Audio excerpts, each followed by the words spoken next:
Welcome to episode 96 of Out Off Topic. What's up, Brad? Not much, Andrew. How are you today? I'm good. Excellent. We are back after We were 4th of gone. July Yeah. holiday. We didn't miss a week, though. No, we did We not. just recorded earlier in the week, so feels like it's been a while. But instead, we recorded a day early because we figured we'd work on stuff during the day On 4th of July, yep. Because, I don't know, it's a good day to work on car stuff, unless you have, a cookout to go to. But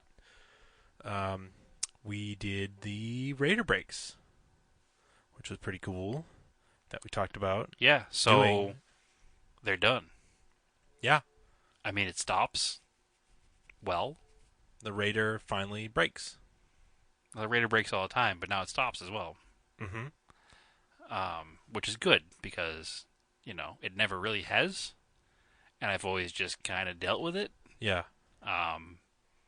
Sometimes it needed a little double pump with the pedal in order to stop the truck, which obviously is not ideal. No.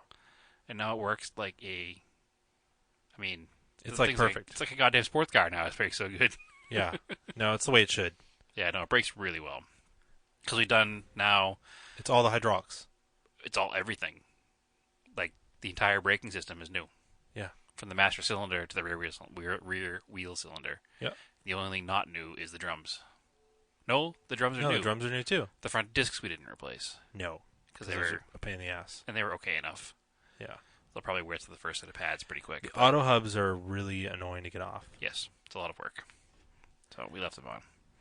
But they're not, out of spec. They have some They were rusty. rusty ridges on them, but that'll, You're just going to do some on-road brake car lathe work. Yeah, exactly. We're just going to get it up to speed, which is, 65, 70 in that truck, and just slow it down and wear them in. It'll be fine. Yeah, I'm not worried about it. It stops really well. It's amazing how it stops. It stops like a brand new car. Mm-hmm. So it's good. But as it should, because the entire braking system is brand new. It was actually a pretty uneventful day putting the brakes on, too, so we don't have, a lot to report, because No, it went exactly the way it was supposed to go. way too smooth.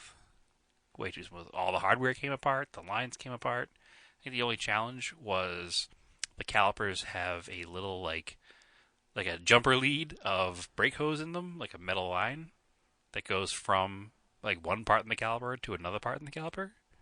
It's a little like S-bend of metal line. Yeah. And that was stuck on the right caliper.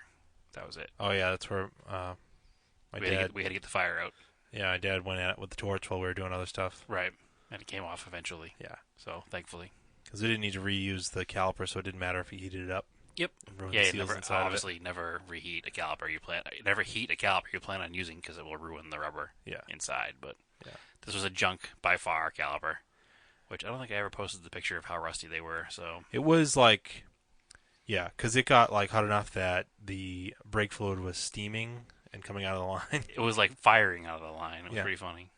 So it was probably the water was in it boiling off too. So, yeah. Other than that, everything else came apart. Oh, you know what was kind of annoying was the split brake hose. Yep.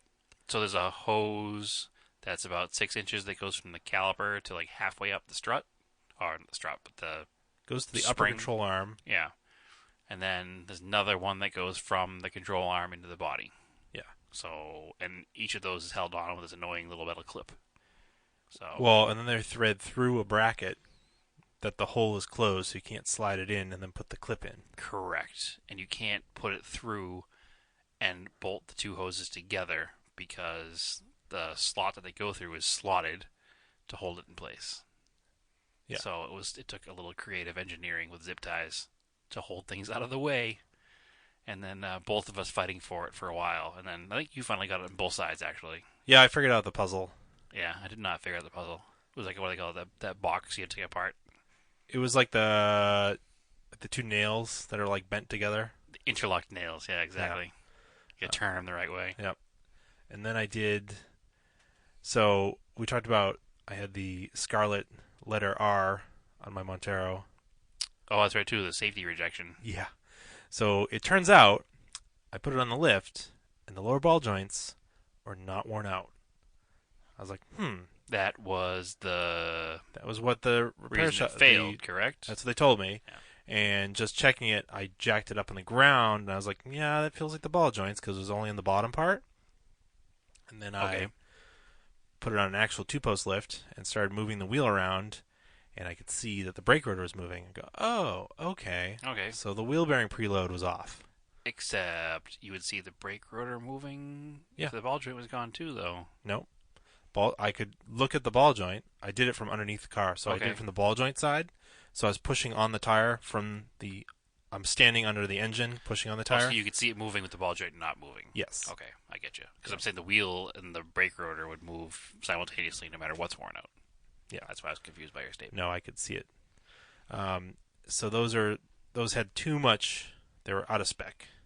Okay, So too much play. too much play because you can't. It's not like a front wheel drive car that has a solid pressed in hub. Yeah, or a sealed bearing. Yeah, it's Yeah. an old school style with the two tapered roller bearings. Yeah, roller bearing and a race. on a spindle. Yeah, so you have to set the tension, which there's a procedure Mm-hmm. to do that, and then once you set it, So you take it apart and re-grease them and then set them, or just nope, kind they had plenty of grease in them. They Okay. weren't making any noise or anything, so they're fine. Okay. They just needed to be reset. Yeah, I remember I had to do that on I think my '84 Cressida. Yeah. Had that same issue where they failed it for a bearing. I tightened the bearing up and it was fine. Yeah, if you over tighten them, it won't spin, Right. and if they're too loose, they have too much play. Mm-hmm.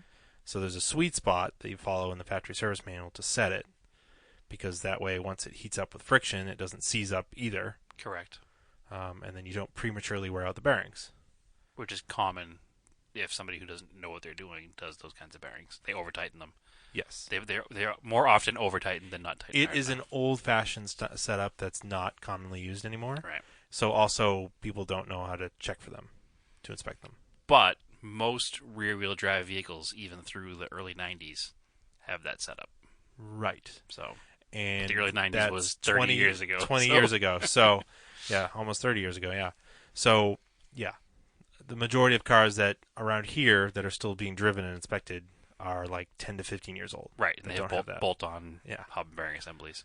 Do you remember, actually, it was a very similar story, maybe, I'd say 6 or 7 years ago with the Mirage, maybe even more than that. It might have been like 10 years ago, where we went to the inspection station and they failed it for there being bad ball joints, and they gave us the red R, and we brought it back to the shop, to the garage, and lifted it up in the air, and the ball joints were fine. And it was just, they heard it making weird creaking noises, so they thought the ball joints were bad, and it wound up being rocks in the spring seat from Rallycross. I don't remember that part.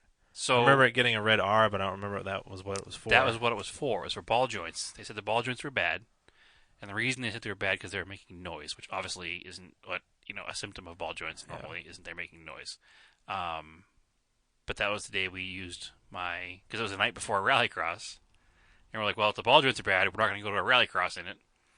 And we went out Because that at night. one point, I did put new lower control arms with ball joints in that car, too. That was after the fact. That was way after the fact. Because that was the night that we went out in, I would say, We went out to Salem. yeah, we were upset that it didn't. So we're just going to go out and have a Friday night. Right. So we went out and had our Friday night, and then And then we're at the diner. like the 2 a.m. diner after being out all night, and we're like, you know what? Let's just take my Golf. Because I had at the time had a Mark IV GTI. And, We just didn't sleep. yeah. And we drove out to the Rallycross and didn't do very well. And then drove home. It was a good time. Did we And then not we were do very well? I We feel didn't do like very well because remember it was wet grass and I had like those Continental all seasons and it was pretty terrible. I feel like I still won. I don't think you did. So we'll have to go back to the I know we record I know we got for that event. Yeah, we'll have to. And I know we got 5 guys afterwards because they weren't around here at the time. Yeah, it was the first one they opened. And we were around way here. down in Connecticut, and they had them because Yeah. they're close to New York City. So we got some. Yes. It was really good. Anyway, tangent. But I remember coming back and then like the next week we jacked it up, checked the wheel bearings or the ball joints, and we were like, "What the hell? These things are fine." So Yeah. it was just wound up being rocks in the suspension that they failed it for. Yep. So Yeah. anyway. So that happens. But truck's all set now. So Good. Mm-hmm. That's good. It's good that it was something simple. Not that ball joints wouldn't have been simple either, but this was probably even more simple. I did take the time just to make sure, and I greased up the entire front end. Yeah, I you like to might do as well. at least once a year, Yeah, or at least actually- every other oil change. I have to do the Blue 78 cold because I think the front end's creaking a little bit, so I got to Yeah. figure out where it's creaking. And That is something I miss on new cars is grease fittings on stuff. Mhm. yeah, it's nice to be able to maintain them that way. Yeah. Not just wait till they wear out and fall apart. Mm-hmm. But yeah, no, I need to grease the front end of the cold up. I noticed today when I was actually getting a coffee on the way to the Wednesday night car show, it was echoing off the building in the drive-through for a coffee. I could hear it like creak, creak, creak, creak when I turned the steering wheel. So, time to do something there. But that's a Southwest car, so everything rubber get dry. So it just needs to be cleaned up. Any other project cars we've worked on this week, Andrew? I think that was last Thursday, because Jordan and Liz were getting ready to run a rally sprint in the Spagetti Golf, Mm-hmm. which is now on Instagram as IronOxide Racing. Oh, that's right, too. We should promote that. That's the rally team official name. Is it IronOxide Racing? IronOxide Racing. Okay. Yes, that's the Instagram account. All right. All one word, I think, to make Yep. it work. Go like and follow it. But anyway, I went up there. It was like crazy hot. Like we were just pouring sweat in his garage. This is the night you were working on the car. Unfortunately, Yeah, I could not at make it. night. Like, Yeah. I mean, heading up there at like 5 o'clock, it was well over 100. It felt like. But I think it was. Yeah. It was like It was pretty warm. It was mid to upper 90s at least. But they had a huge list that they got through in like a week, which was really cool. Yeah, I was And very impressed. Yeah, and I was just helping out with like the final thing, and it was like because we had so much trouble bleeding the brakes in that car, we're gonna bleed them one more time. Now it's been like rallycrossed, and like hopefully all the stuff was like, shake the bubbles out to like the top part. Because I think what happened in the back of that car, the brake lines run, and they're kind of looped up. They're inside the body, so they don't get damaged, and they're looped up and then down and out. So technically, they have like a loop that's higher than the rear calipers. So it was hard to get air to where it belonged. Yeah, out But of the system. a bunch of air came out of the rear ones, and then the front ones bled easy, and Okay. then the brakes felt real good. Okay, good. So there's probably no air left now. Yeah. We'll probably do it one more time before NEFR, just for good measure. But yeah, much higher speed braking there. yeah, we did try to use a power bleeder that Jordan borrowed from Baker's Dozen Racing, and it was just coincidence. Like he had it hooked up, and I was standing there, and he starts to pump it up, and then because brake fluid is so corrosive, it must have eaten the line, and it literally sprung this pinhole. I was like, and he's like, what? I was like, it's leaking. Because I was like tired and hot, and it was like just started spraying brake fluid everywhere. Awful. It was horrible. Just On the tool, it was break. It's sprung Yeah. leak. Oh Jesus. yeah. So you pump it up to like 15 psi, and then it just everywhere, and it was like, oh god. So that was when I was like, all right, we're doing it the old school way, and we just went around and Yeah, I just which pumped I them up. usually think. I mean, honestly, is if you have the right amount of people there, it's just easier if you have two people to do it I the mean, old school way. any car that's OEM set up of brake lines, you can pretty much gravity bleed the way Yeah. it should work. Yeah.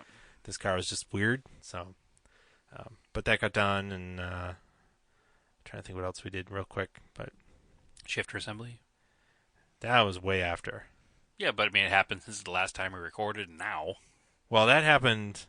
So while we're on that, they went to a rally sprint. Yep. On We're only going to touch Sunday. on briefly Yeah, because 'cause they I want wanna to have- have them on and talk about it. Yeah. So we went up Sunday to Team O'Neill, our favorite local rally school. Yeah. Because there's so many of them to choose from. Yeah. And I was crewing with them and a couple other friends. And overall, the car ran great in the morning, like perfect.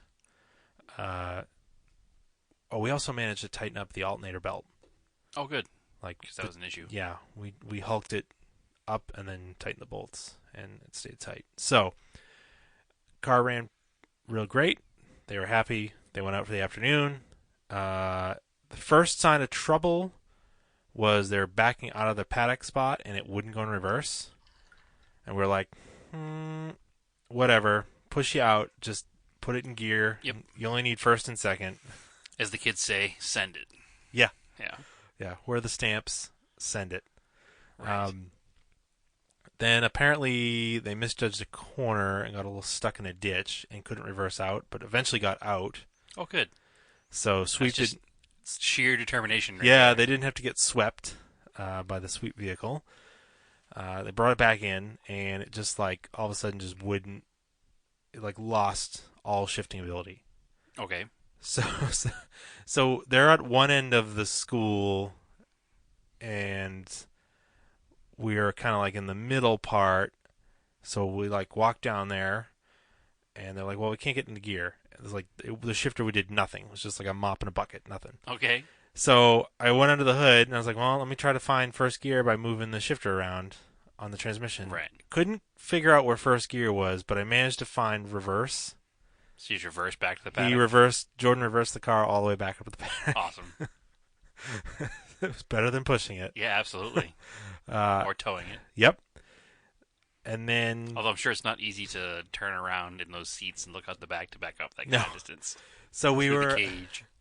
we were looking at it, and you could definitely tell something was loose. And then a bunch of people were in Volkswagens and came over and like, "Well, I think your shifter rod broke." Like, all right. So we put it up in the air and look. Sure enough, the shifter rod must have been rotted, and it just exploded in the middle. Okay. So that was not. So the shifter wasn't physically connected to the transmission at all. No, and it's just this hollow tube of metal. Okay.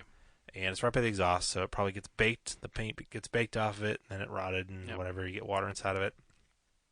So a couple other Volkswagen people came over. We're like, how do we fix it? Like, I think, I was like, oh, well, if we can splint it, we could at least get it, like, kind of going and put it in gear and at least be able to move the car around. And then Jesse came over, and Jesse Witzel came over, and he had Yep. two, like, suspension bolts, like long suspension bolts with, like, a pinpoint on them. Mm-hmm. He's like, see if those will go inside of the pipes. So I go under there and I hammer them into each end of the pipes, so the head of the bolts was pointing out. Okay, so it's like the two bolts are meeting each other in the middle? Yep. Okay. So did a little docking station, and we had our... Don't say that, or Urban Dictionary that. So then another competitor was kind enough to come over with their welder and got under there and welded the two pieces together. Oh, nice. And now it was all one solid piece, but it was out of adjustment because we basically added an inch. Yeah, so you could find a gear, but you couldn't find a gear gracefully. Barely. So we got under there. I loosened up the clamp, slid the shift rod back, and got it to go into first and second. Okay. Tightened it, and then it was hitting the transmission because it was like slid so far forward. Right. So somebody threw me a grinder, cutoff wheel, Okay. cut off the end of it, and it worked. So you made it work. I like And it. they finished the day. They only missed like 2 runs. That's not bad then. Yeah. I mean, it takes them out of contention, but I'm sure they were, The point was to get seat time Yes. and shake the car down before New England Which is Forest awesome Rally. that happened now instead of in New England. Exactly. Because we could fix it, get it taken care of, and now... Out of the middle, like miles from service, Right. not like a quarter of a mile, Right. 100 So yards. That's why they ran the event, because it was good to get a shakedown and get it at speed. They already Anything went. it's going to break, it's going to break. They already went to the junkyard, got a better condition one, and it swapped in, I guess. Right. And apparently, come to find out, I'll spoil it a little bit. This car actually does have a 5-speed in it. We talked about it months ago. Yeah, we thought it was a 4-speed transmission. That's what they were told, 4-speed diesel transmission. Yep. But it seems to have been so out of adjustment, it's actually a 5-speed like it's supposed You to just be. couldn't find fifth gear. Yeah. Right. That's awful. The shifter was real bad in that Kinda car. funny. No, I agree. Like, I never drove the car, but just sitting in the car and moving the shifter around, it was horrifying. Literally, mop in a bucket. Yeah, it was terrible. Is the term. I'm assuming it probably didn't feel much different when the shift rod actually broke than what it normally felt like. Yeah, it felt pretty close to being the same. Yeah, exactly. So anyway, they finished the day. It was awesome.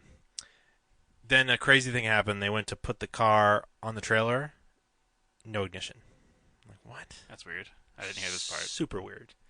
So I was like, well, and I went over and I looked at that fuse box I added because I removed the fusible links that were in the wires, Okay. and I put actual blade fuses in Mm-hmm. so that in case this happened, You could wouldn't see it? and you wouldn't just have melted wires to replace. Right. Yeah, it just blew one of the fuses. That's weird. Popped a new fuse in, car was fine. So we've I made don't sure know. we have plenty of extra fuses with us in Maine. Yes. Okay. I'll tell you this now because I'm thinking of it, and and I don't know, it's recorded, so whatever. On the front brakes when you're doing service, because I'm going to be doing media, Okay. they feel loose, but it's because the rotors are flopping around because the wheels aren't holding the rotors to Right, the hub. because they use the wheel knuckle, bolts, not studs. and the knuckle is also like the caliper bracket. Okay. So like the calipers actually flop a little bit on the slide bolts. Okay, so they come in and the wheels are falling off. Just send them back out again. Well, don't over tighten the caliper bolts and break them, because I did tighten them a little bit the other day. Yep, but they're tight. They're tight. They're just, you want movement in those pins. That's all. Okay. I will remember that. Remembered. Yeah. Problem is, I'm not going to be doing service on Friday because I'm working, remember? Yeah. So you should probably tell somebody other than me. I will. Okay. But just so when they're... On Saturday, I'm totally down, but on Friday, I will not be there. They at least had Andy with them, other Andrew. Yes. He was there Sunday, so he knows most of the ins and outs of that car. So, yeah, no, it's good to have enough people that have touched the car. We don't just rely on one or two people. It's good to have other hands, other mechanically inclined hands on the job. Yeah, so I mean, in the morning, we brought it in, put it on the jack stand, set the wheels off, made sure everything was tight. Right. Put it back on. Everything was good. Excellent. Sent them back out. I'm excited. I'm excited that you're doing New England Forest Rally with it. I'm excited that we're going to be part of that. It's still kind of a surreal experience, even though I'm not racing in the car. Like, we've been part of going to the New England Forest Rally for so many years. Yeah. And we have done service before for a competitor. But it seems kind of surreal that somebody in our, like, little circle has, like, gone out and bought a rally car and did everything necessary to enter the event that we've been spectating for so long. Yep. So I also, while I was up there, one of our guests, Dan Downey, works there as an instructor. Correct. And races there. And races there. And his E30 BMW. Yeah, he was actually co-driving. He was letting his normal co-driver, they switched. Right. Because he gets to drive those roads all the time. Yeah, so exactly. Let somebody else have fun. Yeah. So, he was out running his car, shaking it down for a New England Forest Rally. And, but he has been messaging me, and we've posted pictures of it to the Instagram account.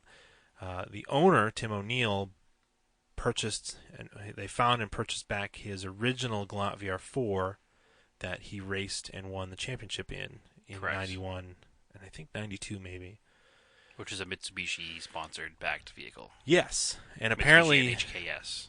Yeah, apparently it was the one of the earliest cars they could get him to go rallying in. Right. The story goes that he went to California and picked it up off the boat pretty much, right? It definitely has the original dash in it. It does Yeah. not have a badge, so it was one of the cars that wasn't badged. Yep. It's got a super low VIN number. It's like 00055. Yeah. It's got an April 90 build date. Okay, so it's real early. It's real early. For the U.S. cars, anyway. Okay, so it's a rally car. It only has 23,000 miles on it.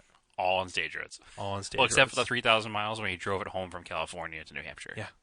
Other than that. And I mean, the crazy thing is, it's got the 90s cage in it. It's got the original back seat is still in it. They just cut out for the cage to go around it, so it's probably maybe that was a rule at the time. Yeah, for production, and also acts as a firewall for the back. A fabric firewall. That doesn't seem like a very effective firewall. That's what a seat does in an OEM car. Okay. Yeah, it's like door panels are still in it. Like, yeah, it's a complete car. The only strange thing is the second owner didn't have use of his legs, so he converted it to an automatic. Mm-hmm. So that's kind of a bummer right now. That's an automatic. Yeah, but it'll eventually be swapped back. And the reason they're leaving it as an automatic is kind of cool. Yeah, it sounds like they actually end up leaving it for a while because they're going to use it for like veterans appreciation and rides and stuff. Wounded Warrior charity. Yeah. They're going to let them do drives in it at the school. Yeah. So that's kind of cool. Yeah, it's got modern seats in it, I noticed. Mm-hmm. They're updating some things to use it. Yeah, and they've been doing maintenance on it. Dan's been sending me pictures and asking me questions. Well, a lot of the confusion has come from the fact that all of the factory electronics, or a lot of them, were removed from the car. And everything was done with aftermarket HKS tuning bits. The top of the line HKS from the 90s. Right. So it's all piggybacked on top of factory stuff. Yeah. But there's no general consensus or instruction manual anymore for all this stuff. And it was all wired at the time, by the rallies by Tim O'Neill's rally team. So Gab struts. It's got a Gab strut bar, like Gab rally struts. yeah, really cool. Stuff that's doesn't even exist. They don't anymore. exist. Yeah, don't exist. The strut bar is really cool. I'll have to get my hands on that. It's funny. It's got the stock wheels on it still. Yep. With rally tires. So yeah, I don't know what it ran in period. Probably not those. Yeah, I don't know. Yeah, I have to look at pictures, I guess. Have you ever found pictures of it running in period? They must be out there. I did. I asked a guy that was taking photos at the time, and he did post a couple pictures to the SCCA. Oh yeah, the history page. Yeah, history page. Jerry Winkler, and he did Yeah. post a couple pictures of it, which is pretty cool. Yeah, I'll have to go back and look at those. So I think it had like a 5-spoke wheel on it. Yeah, it probably had like the was it an OZ wheel or what was the factory backed wheel? I think it was OZ. It was Rally Art Magnesiums. Oh, I don't remember. But they were made by a major brand like OZ or somebody. I don't remember. Anyway, bad information. I don't know for sure. They are looking for a hood for it. If anybody's got an extra hood. Okay. Because I don't. The hood is really beat up. Yeah, I have a trunk, not a hood. Yeah. Otherwise, I certainly would have donated that to the cause. Yeah. But otherwise, it looks pretty good. It doesn't have... It's not rotted out because it has such low mileage, and it was in the Pacific Northwest for the last 20 years. And it was probably in a garage, honestly. It probably wasn't just sitting in somebody's backyard either. Yeah, so it's pretty cool. It's awesome. I still haven't seen it. You obviously got to see it, but yeah, I can't wait to see that car. That's a piece of rally history. And it's kind of cool because it was like 2 weeks ago we met the owner of the other factory-backed Mitsubishi cars, the one that was built by Vermont Sports Car. Yeah. We ran into him at a car show randomly. That was the one that was a Rally Art transmission and Rally Art parts and like legit stuff from Japan. Pretty awesome stuff. So both those cars are now like within 100 miles of each other, which is pretty wild to think all these years later. They're both here in the Northeast. Yeah, I asked Dan. I was like, "Oh, I want to go see it." He's like, "Oh yeah, it's parked over there. Just go look at it." Just go in cool. if you want. And that kind of goes with the whole like the whole rally world is so much more accessible than most motorsports. Yeah. You know, and I was thinking about that the other day, going back to what I was just saying about it kind of being surreal that this thing we've been spectating for years is now like we're, this much more involved in. When I was watching and hearing about like the Travis Pastrana event last week, where he did all the Evel Knievel jumps. I still haven't watched it. Regardless of whether you've watched it or not, it was a 3-hour TV special. Like, crazy. And this is just a guy who we are going to be in the same pits with in 2 weeks. Yeah. Like, he's a major star. He's got his own TV shows at a 3-hour special where he Evel Knievel jumps, and he's just like this totally accessible guy who's doing the same thing, obviously on another level than us, other than Jordan and Liz. But he's going to be in the same pits, the same paddocks, the same event. And it's just like, no big deal. He's there. It's such an accessible motorsport. And as a fan, you can get pretty far into, just into it. Just by showing up to the events. I mean, I won't take him seriously until he jumps the St. Lawrence River. Saying. Until he truly aims for the roses. Yeah. I agree 100%. He needs to rocket car a mile. But regardless. But you get what I'm saying. Though. However, he does. This guy who people like... Kids put this guy on a pedestal now. Yeah. And he's just involved in the same event that we're going to be doing. Mm-hmm. And it's just... To me, it's kind of cool. Block will also be there with that Cosworth. I'm more excited about that, actually. Yeah. Because I like cars more than people. And to see the Cosworth in action will be awesome. Cool. Yeah. And that's another thing, too, that goes with the whole accessibility thing. Hoonigan. Yeah. Hoonigan Racing. Yeah. Ken Block's, team and event and all that stuff. Yeah. He has this huge YouTube channel that has millions of followers. And we're just going to be kind of hanging out in the same paddock as them, too. Like, It's just a weird... I don't know. Kind of fanboy out a little bit, I guess. Yeah, no, it's pretty cool. Yeah, it's pretty awesome. So, those are all the stuff I did in the events I did over the weekend. What did you do?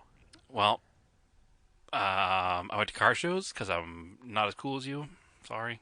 Hey, whatever. Yeah, well, long story short, short story long, I'm actually selling my house. Yeah. So I had to do stuff to prepare for realty pictures and whatnot. So I'm on a time crunch, and I couldn't commit to the whole weekend for rally stuff. Yep. Unfortunately. So I did sneak out of the house a little bit to go to a Cars and Coffee event, which was the Seacoast Cars and Coffee event, and it was the first time that they've held it in a new location. So this is the one, I think we've talked about it before. Actually, I know we've talked about it before. It used to be in Portsmouth, New Hampshire at the Cinemagic Movie Theater. The problem was the car show had grown so large. Mm-hmm. You know, there were like 250 or 300 cars showing up that it was spilling out of the movie theater parking lot and into like the general strip mall where there were businesses that were open. Yeah. And people couldn't go to the businesses that were open because all the cars were for the car show were parked there. It also helped this weekend that the weather was fantastic. It was on Sunday. Like, it was hot, but it was perfect. It wasn't sticky. It was like low humidity, and so that brought everybody out too. So this is the first official, because they do it's a once monthly event. It's usually the first Sunday of the month. Mm-hmm. This month it was the second Sunday because the first Sunday was the holiday weekend, July 1st. But whatever. The first event at the new location is at the Fox Run Mall in Newington, New Hampshire, which is a couple miles down the road from Portsmouth. But they were over 600 cars. It blew away everybody's expectations for sure. They definitely ran out of the coffee. Yep. Except for decaf. They had some decaf left. Yeah. Nobody drinks decaf. And it was mind-boggling how many cars showed up and how many people showed up and what a spectacle it became.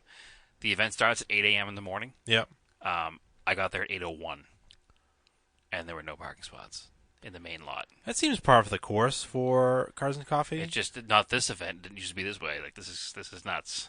So, regardless, it was cool. I'm glad I got to go. I'm glad I got to see it. I hope it continues to be around the same level because it can't get much bigger. I'll need another location. In fact, a couple of people had joked about the fact that it's at a mall, legitimate old style American mall. Mm-hmm. That the parking lot hasn't been that full since 2002. Yeah, you're probably not wrong. So it was a cool event. Yeah, you posted some pictures from it. I put a few pictures up. Yeah, some of my highlights of the event. There was an international scout that we've seen before. Yeah, that we picked that up before as like one of our favorites. Yeah, I think it was last fall. It was at the Portsmouth location last fall. Yeah, but I talked to the owner of that truck, so that was kind of neat. I'd never talked to him before. The stuff I didn't like a Primer Z. Yep, Z car with like a knockoff Watanabe's on it. Yep. There was probably, and this is weird for the Northeast. I know some of like our Southwest listeners and California listeners are probably like, yeah, whatever. But there were like 15 Beetles, like air-cooled Beetles. Huh. Which is weird because we don't get that kind of Beetle crowd around here ever, unless you go to a specific Beetle event. Yes, they must all have gone together. They were parked randomly all over the parking lot in the morning, and then they all kind of moved to one area together. So it was kind of neat to see all those cars together. So it was varied, like very varied? It was more varied than any Cars and Coffee I've been to before. All right, so you had everything from Beetles, air-cooled Beetles, to supercars. Yes, to Lamborghinis and whatnot. Nice. Really neat stuff. And not like, there was probably groups of like the same car as usual, right? It wasn't bad. There was a big group of WRXs. That's par for the course in New England. And any Cars and Coffee, I think, anywhere, actually. Yeah. But I think the way the parking worked out, it filled up so quick that the people couldn't park in the groups they wanted to, which cut down on some of that sameness-looking thing. And actually, I preferred it. But, this was a Cars and Coffee. And Cars and Coffee around here traditionally is a younger crowd. Mm-hmm. This was not. This was more muscle car people. This was everything. People are getting into it. There were probably more British cars there than there were WRXs. Nice. Which was cool to see. They were two separate, not together, didn't even know each other. Both the same style hot rod MGBs. They were both late model rubber bumper cars that had been backdated to chrome bumpers, and both of them had small Buick V8s in them. Mm-hmm. It's almost the same exact setup, one maroon, one green.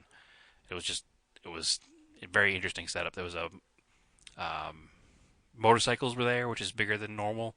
They had a whole section for motorcycles. Multiple original minis, which usually you don't see more than one at an event around here. Mm-hmm. There are multiples. It was pretty neat. It was cool. I also got to meet, with one of the title sponsors now of the other Cars and Coffee in New Hampshire. Yeah. The Southern New Hampshire Cars and Coffee. Yes. And our co-sponsor is New England Detail. Mm-hmm. And I got to meet the gentleman who runs that. His name is Carson, and he's really cool. And he actually will be a guest in the future, which I haven't told you about yet. And we're going to have a special detailing episode where we're going to talk detail. People love detailing. People love detailing, and Carson does a really good job of it. Real high-end, does real good high-end work and regular detail stuff too. But all the coatings. I think people get real nerdy about it, but change my mind. They do get real nerdy about it, but he's going to come on and tell us why they get real nerdy about it. Because I know nothing about ceramic coatings. I know nothing about. All right. He told me about hydrating paint, and I don't know. This all sounds like snake oil. Change my mind. Don't listen. Let him come on as a guest first before we start. I disagree because I've seen the results. Okay. And it's really nice. Okay. Another guy I know who has a detail shop showed me. In his garage, he had a half traditional wax and half ceramic coated hood, and he did like the mud test, like poured mud on one side and poured mud on the other, and it was pretty wild. Okay. So, I mean, yeah, it's definitely snake. It definitely seems like a snake oil salesman tactic, but I watched him do it, and it was pretty neat. All right. Regardless, I think it's interesting, and we're going to learn a lot about it. Fair enough. After the event was over, one thing that I realized about the event in Portsmouth, or now Newington, is that it's only like 10 minutes away from one of my favorite breakfast joints. Friendly Toast? The Friendly Toast in Portsmouth. Actually, there's a couple of them in the area. If you're from the Northeast, I highly recommend you go to the Friendly Toast. It's a delicious restaurant. Mm-hmm. So me and...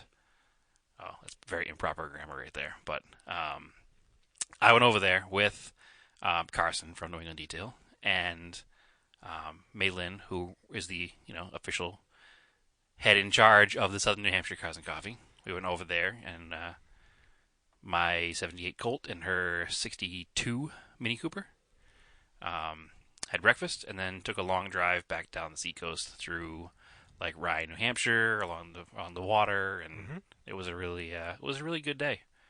And the good thing about Cars and Coffee is that it's over early, and you can go home and do stuff you got to do.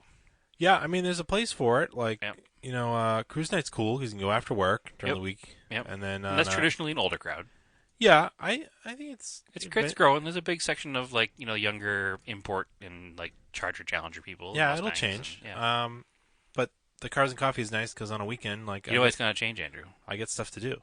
Do you know why it's going to change? Why is it going to change? Because the crowd that's going is our contemporaries. Yeah. And we're getting older, so we're going to be the older crowd. That's right. So it feels like it's changing, but it's really just kind of the same. We're just not the same anymore. Yeah. Anyway, I like cars. I like the format of Cars and Coffee because it's cool, and I can sit here and describe the different cars that were there all day long, and it's not it's not the best radio fodder, but it's pretty neat. I know that like Carson, he's talking to some of the supercar guys because he does high-end detailing stuff, and he met one of the Lamborghini owners, and the Lamborghini owner handed him a card, and he's like a big sports manager. He's like Gronkowski's manager, and the Lamborghini he was driving used to belong to Kylie Irving, like the basketball player. Like, it was kind of cool to have that, I mean, I'm not big into. I don't get all. I get more fanboyed about the things happening at the rally, but it's still cool that's. Mm-hmm. It's just a big scene. It's interesting. So I'm looking forward to going to more of those events. Cool. Yeah. It's a very very well run event. All right. Well, without rambling on too much, I think we'll call that a night. Yeah. A little shorter of an episode. Sorry, I'm a little under the weather, so it'd be good to cut a little short tonight. It's only like 50 minutes shorter. Deal with it. Yeah. Sorry. Brad doesn't feel so good. As always, you can find us on the Instagrams, Auto Off Topic. Myself, Race and Anger. Brad is TSI SS350. Yes, I am. And, of course, check out IronOxide Racing. Yes, I would like to promote a few Instagram pages today. Okay. Because we have IronOxide Racing for sure. Yep. And also the Cars and Coffee that we're now a title sponsor of. They have one now, I noticed that. We now just opened a Instagram page there, which is just SNH. Southern New Hampshire. Southern New Hampshire. And I'm going to look it up. Okay, so it is SNH Cars and Coffee. Okay. So that page just opened, and there'll be more and more pictures put up there as time goes on. Obviously, there's not much yet. And also our fellow sponsor of the event. So it's us and Detail New England.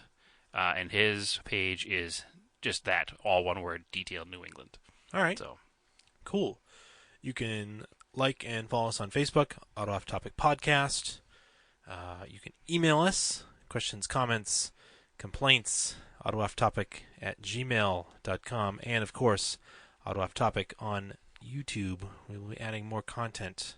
yes. I'm working on that. Yeah, for sure. We've got a gas tank skid from Adventure Driven Design. Yep, we can put that on. That is going to go on my Montero for all the mall crawling I do. Yep. I don't want to get damage the gas tank. Absolutely not. You don't want somebody to run up to your car and drill a hole in your tank and steal your gas. Yeah. So you better put a metal protector on. Stainless steel. They will dull those drill bits. So, yeah. As always, keep your cars analog and aim for the roses.